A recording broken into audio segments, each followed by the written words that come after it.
Choisir le bon emplacement, c'est une décision très importante pour la réussite de votre projet.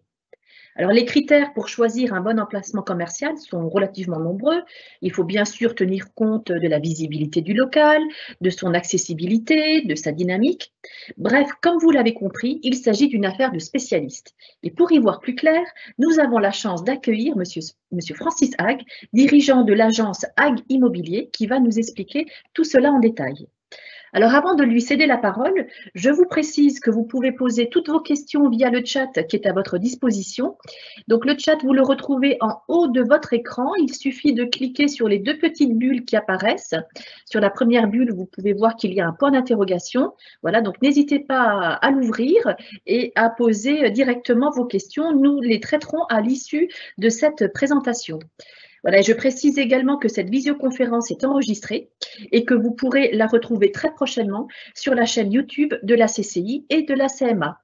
Voilà. Merci Francis, c'est à vous. Merci Lauriane pour cette introduction. Alors effectivement, vous venez déjà de résumer l'élément essentiel, l'emplacement commercial, qui est véritablement un paramètre qui va conditionner la réussite ou parfois l'échec du projet, ou du moins le fait que le projet n'atteigne pas ses objectifs dans les mois ou dans les années qui suivent la création. Alors effectivement, à l'heure du numérique, à l'heure du commerce digital, on peut se poser parfois encore la question de la pertinence ou non du bon emplacement commercial. Eh bien, bien au contraire, l'emplacement commercial, la notion d'emplacement commercial n'a jamais autant pris son sens qu'aujourd'hui, tout simplement parce que on a déjà un certain nombre de domaines d'activité qui sont toujours encore des notions de commerce physique et également où le commerce digital peut tout à fait venir compléter en fait un emplacement commercial et non pas s'y substituer ou voire même le condamner. Alors, lorsqu'on parle d'emplacement commercial, en fait, nous avons deux approches en fait possibles. Des éléments qui vont tenir à des paramètres, du moins qui vont tenir à l'extérieur du local, et des éléments, des caractéristiques qui vont tenir, ce qu'on appelle, nous, dans le jargon, des éléments endogènes, c'est-à-dire intérieurs au local, les paramètres en termes d'accessibilité, les paramètres en termes de normes handicapées, etc., sur lesquels je vais revenir tout de suite après. Alors évidemment, quand on fait cette approche, quand on va étudier dans sa démarche de création de reprise d'entreprise le paramètre de l'emplacement commercial, on va surtout s'attacher à voir déjà dans un premier temps, non pas le commerce lui-même, non pas l'emplacement lui-même, mais son environnement. L'environnement commercial, on voit bien que dans certaines villes, dans certaines agglomérations, il y a une dynamique commerciale dès lors qu'il y a une complémentarité entre les commerces eux-mêmes. On peut par exemple imaginer qu'un commerce de fleurs est tout à fait complémentaire à un commerce de boulangerie. On le voit souvent, d'ailleurs, il suffit, sans faire de publicité, les commerces Paul ont souvent fait la démarche d'être installés à côté d'un jardin des fleurs ou à côté d'un monceau fleurs. Voir également comment se situent les concurrents, quelles sont leurs activités, quelles sont la publicité qu'ils font déjà sur leur vitrine, et surtout, toujours chercher aussi une locomotive. La locomotive qui va créer également la dynamique du secteur, et étudier également le taux de vacances du secteur, c'est-à-dire le nombre de cellules qui sont disponibles. Vous arrivez dans une rue, où vous allez avoir un taux de vacances de 20-25%. Il faut réellement se poser la question des raisons qui font qu'il peut y avoir une vacance aussi élevée. L'environnement local, est-ce qu'on est dans une ville touristique? La vie locale du quartier, les services publics tout autour, les administrations, la présence d'entreprises, je fais de la restauration rapide. Eh bien, est-ce que je vais pouvoir m'appuyer sur des lycées? Est-ce que je vais pouvoir m'appuyer sur des entreprises, les salariés qui vont pouvoir venir se restaurer à midi? Mais également pouvoir aussi assurer, pourquoi pas, un service de livraison, notamment dans des entreprises, on l'a vu avec le développement le Covid, qui a été le développement, un des vecteurs de développement du service de livraison. L'environnement, alors politique et juridique, qu'entend-on par là? Lorsqu'on est dans un commerce, si on choisit son emplacement, on dépend naturellement aussi d'une politique de ville. Est-ce que la politique de ville, il y a par exemple une politique de piétonisation des rues? Est-ce qu'il y a une politique d'attractivité en termes de parking? Exemple, place shopping, 1 heure gratuite, par exemple le soir. Est-ce qu'on a par exemple un dépose minute? Tous ces paramètres qui sont indiqués. Est-ce que la ville va assurer aussi la promotion des commerces à travers son site internet, à travers une agence d'attractivité de la ville, l'aide tout simplement à l'implantation, voire également une aide au montage du dossier de travaux qui est toujours un peu l'arlésienne quand on veut monter un commerce ou son entreprise. On peut parfois se perdre dans les méandres de l'administration et notamment au regard des contraintes techniques et de travaux auxquels on va être confronté dans le montage de son dossier. Alors, également, évidemment, pas de flux, pas de commerce, pas d'emplacement, à moins qu'on soit véritablement un commerce de destination. Toujours une étude de flux qui est très importante. C'est une des premiers paramètres qu'on va regarder. Alors, évidemment, soit la possibilité de s'appuyer sur des données qui vous sont données tout simplement par les villes, soit le faire soi-même à différentes heures de la journée, voir également un petit peu les flux piétons. Et puis aussi, regardez, il ne suffit pas d'avoir du passage. Je prends toujours l'exemple de certaines zones. J'en ai encore eu l'exemple il y a quelques jours où un porteur de projet s'est un petit peu cassé la figure parce qu'il avait du flux de voitures, 20 000 véhicules jour, mais malheureusement, ces voitures n'accédaient pas au commerce et il ne parvenait pas à capter une partie de cette clientèle. Donc, toujours à la fois du flux, soit du flux piéton, soit du flux voiture. Et s'il y a du flux voiture, évidemment, est-ce qu'on va réussir à capter ces voitures qui vont pouvoir, par du parking, etc., venir. Évidemment, sur l'extérieur du local, est-ce que mon local est visible? Regardez les longueurs de vitrine. Il vaut mieux, évidemment, une vitrine d'au moins 5 mètres linéaires de vitrine. Un angle de rue, c'est l'idéal, que d'avoir un local qui soit tout en profondeur. Regardez également la devanture. Là, c'est là qu'on va se retrouver confronté aussi aux problématiques d'architectes des bâtiments de France. Quand on est dans des secteurs protégés, notamment c'est le cas de Metz, Thionville ou Nancy. Et quelles sont les facilités d'accès? Y a-t-il du parking à proximité, d'un plateau piétonnier, les transports en commun qui vont permettre également de venir directement au commerce? Alors, ensuite, on s'attache à voir, une fois qu'on a eu toutes ces données-là, on va regarder évidemment les éléments qui sont, vous avez donc trouvé votre local, on va regarder également les éléments qui sont internes au local, c'est-à-dire ce qu'on appelle les caractéristiques endogènes du local qui sont propres au local lui-même.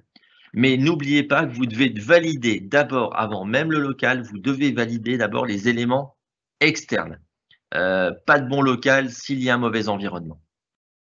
Donc, en ce qui concerne le local, ben, évidemment, c'est toujours avoir un local qui soit adapté à son activité. J'ai par exemple demain une enseigne de chaussures, je veux installer un magasin de cycles. Eh bien, est-ce que je vais pouvoir tout simplement faire une surface commerciale en tant que telle et également une réserve qui va me permettre d'avoir un atelier au fond du local? La forme du local, est-ce qu'il vaut mieux plutôt un rectangle ou un carré ou avoir quelque chose qui soit beaucoup plus en profondeur? Et surtout, la possibilité d'un aménagement de surface. Si j'ai des escaliers, si j'ai des différences de niveau, c'est toujours beaucoup plus compliqué. Le linéaire de vitrine, évidemment, qui est un élément essentiel. Et surtout, est-ce que je vais avoir un intérieur de local qui va être compatible avec mon activité, qui va être compatible avec le futur aménagement? Donc, évidemment, on s'appuie, si possible, tout au moins sur les plans, sur un maître d'œuvre ou éventuellement un archi qui va pouvoir vous renseigner sur les contraintes architecturales du local, contraintes extérieures et contraintes intérieures, et également par exemple contraintes architectes des bâtiments de France. Toutes les villes ont souvent des contraintes en matière d'enseigne, pas seulement les villes situées dans des secteurs protégés. Donc on va aller vérifier quelles sont les chartes de l'enseigne au niveau de la ville. Est-ce que la charte de votre enseigne qui a été définie si vous êtes en franchise, par exemple, Vous allez avoir une charte qui va être définie par votre franchise, ou au contraire, vous avez un logo qui est libre. Est-ce qu'il est compatible avec le local et il est compatible avec les contraintes de la ville? On va vous demander par exemple de faire du bois, ou on va vous demander par exemple de faire de l'alu, de l'aluminium. Les couleurs, le code couleur également va être un élément qu'il va falloir prendre en compte. Alors évidemment, quand on parle local, on parle inévitablement loyer. Alors j'ai envie tout de suite de couper l'herbe sous le pied à une idée reçue. Il y a des loyers chers ou des loyers qui seraient pas chers. En fait, cette idée, elle est quelque peu réductrice. Il y a surtout des loyers qui sont adaptés à des activités. Quand un Disney ou quand un Nike est capable d'aller sur les Champs-Élysées, c'est qu'il est capable de supporter tout simplement le coût d'un loyer par rapport à son activité. Donc, on va toujours raisonner par rapport au loyer. Premièrement, étudier le marché local. On va raisonner ce qu'on appelle, nous, dans le jargon, en surface pondérée, c'est-à-dire que c'est la surface utile que vous allez proprement utiliser, et on va pondérer le local par rapport à des critères pour obtenir en fait une valeur locative. Donc, regardez bien la valeur locative moyenne du secteur, et ensuite, regardez le ratio possible que peut supporter votre activité, chiffre d'affaires, loyer. Par exemple, dans la restauration rapide, on est sur des ratios qui vont avoisiner environ les 8%. Quel va être évidemment le montant de vos travaux? On sait très bien que entre ce qu'on va prévoir au départ et le coût d'arrivée, et ce n'est pas le contexte actuel qui va le démentir, on a inévitablement un coût de travaux supplémentaire qui peut venir s'ajouter. Votre comptable, votre expert comptable va bien entendu intégrer dans son business plan, dans votre business plan, le loyer. N'oubliez pas non plus les charges qui peuvent être un élément très important, et notamment bien faire étudier le bail commercial qu'on vous propose par un juriste, un avocat, ou si l'agent immobilier vous loue, il est à même de pouvoir aussi vous rédiger le bail et vous orienter sur les principes du bail. Évidemment, on rentre ensuite dans les contraintes techniques et juridiques. Donc, il y a tout simplement des locaux qui ne permettront pas une faisabilité des travaux eu égard à votre activité. Donc, dans ce cas-là, passez votre chemin. Donc, on regarde bien la faisabilité. Je pense toujours aux extractions d'air, notamment quand il s'agit de restauration. Lorsqu'un vendeur ou un loueur va vous dire « Ah, pas de souci, il y a une dérogation sur le local », la dérogation vaut pour le passé, elle ne vaut pas pour l'avenir. Donc, soyez bien vigilants, vous allez consulter les services techniques de la ville ou l'architecte qui pourra vous renseigner. Évidemment, l'accès personne à mobilité réduite. Donc aujourd'hui, rendre accessible le local, ascenseur s'il y a plusieurs étages et que vous recevez du public, WC handicapé avec un sas de sortie dans le local, mais tout ce qui aura été fait par le passé, considérez que ça n'a plus lieu d'être. Les activités autorisées par le bail, donc là on va rentrer évidemment dans soit de vous racheter une entreprise, et dans ce cas-là vous allez être lié par le bail en cours, soit de vous conclure un nouveau bail, évidemment être très vigilant sur les activités qui seront autorisées par le bail. Point très important également, l'accès indépendant aux étages. Alors, on est dans des villes, notamment en vieilles villes. L'architecte des bâtiments de France va évidemment vouloir rendre accessibles les étages par rapport au commerce. Voilà, tous ces paramètres-là, ces éléments, évidemment, seront communs que vous soyez dans une ville ou que vous soyez dans une zone commerciale, voire même dans un centre commercial. Alors, si vous êtes dans un centre commercial, vous allez vous retrouver encore dans des contraintes supplémentaires qui sont notamment les heures d'ouverture et de fermeture du centre. Bien, merci beaucoup Francis pour toutes ces précisions. Donc là, je m'adresse aux participants. N'hésitez surtout pas à poser vos questions, hein, comme je vous l'ai indiqué en tout début de visioconférence. Donc, n'hésitez pas à utiliser le chat. En attendant que les premières questions arrivent, Francis, moi j'aurais une première question à vous poser. On a tous entendu ou appris que pour réussir dans le commerce, en fait, il y avait une règle importante à respecter, c'est l'emplacement, l'emplacement et l'emplacement. Et donc ma question est la suivante, à l'heure du numérique, à l'heure de la communication digitale, de la vente en ligne, est-ce que ce leitmotiv, l'emplacement, l'emplacement, l'emplacement, est toujours aussi important à l'heure du numérique? Alors, la question mérite plusieurs réponses. On a des facteurs en fait qui sont liés aux villes elles-mêmes et nous avons des facteurs qui sont liés au secteur d'activité. L'emplacement aujourd'hui, il n'a jamais eu autant d'importance, mais il est en pleine mutation. Il est en pleine mutation. Effectivement, il y a une donnée qui est incontestable, c'est que le numérique aujourd'hui, la vente en ligne, prend une part de plus en plus prépondérante. On achète des voyages en ligne, on achète des vêtements en ligne, on achète des chaussures, on achète de l'outillage, etc. Et pour autant, on a toujours des commerces de vêtements et on a toujours des commerces de fleurs et on a toujours besoin d'aller chez son boulanger. Pour autant, les emplacements sont en mutation. Quand avant, une enseigne avait besoin de 4 étages, elle avait besoin de 500 mètres carrés en ville et il suffit de se promener dans la rue Serpenoise à Metz pour constater que il y a 3 emplacements qui aujourd'hui représentent 10 000 mètres carrés à eux 3. Donc, tout simplement, leur configuration, non pas que le commerce ne fonctionne plus, mais leur configuration ne répond plus tout simplement aux enjeux du commerce actuel. Et les deux ne sont pas du tout incompatibles. Je vais vous citer le cas d'une enseigne Spartoo. Spartoo est aujourd'hui le leader de la vente de chaussures, un des leaders de la basket et de la chaussure en ligne, et pour autant a développé pas moins de 25 emplacements physiques depuis 3 ans. Metz en est l'exemple, puisque la ville a accueilli cette enseigne qui était présente au printemps et qui aujourd'hui a doublé son chiffre d'affaires en 3 ans par rapport à sa présence dans un corner, dans une enseigne intégrée qui était printemps. Alors évidemment, on a toujours besoin d'aller chez son boulanger. On peut aussi considérer qu'effectivement, eh bien, on a besoin d'aller sur le site de la FNAC, mais pour autant d'aller visualiser physiquement un objet.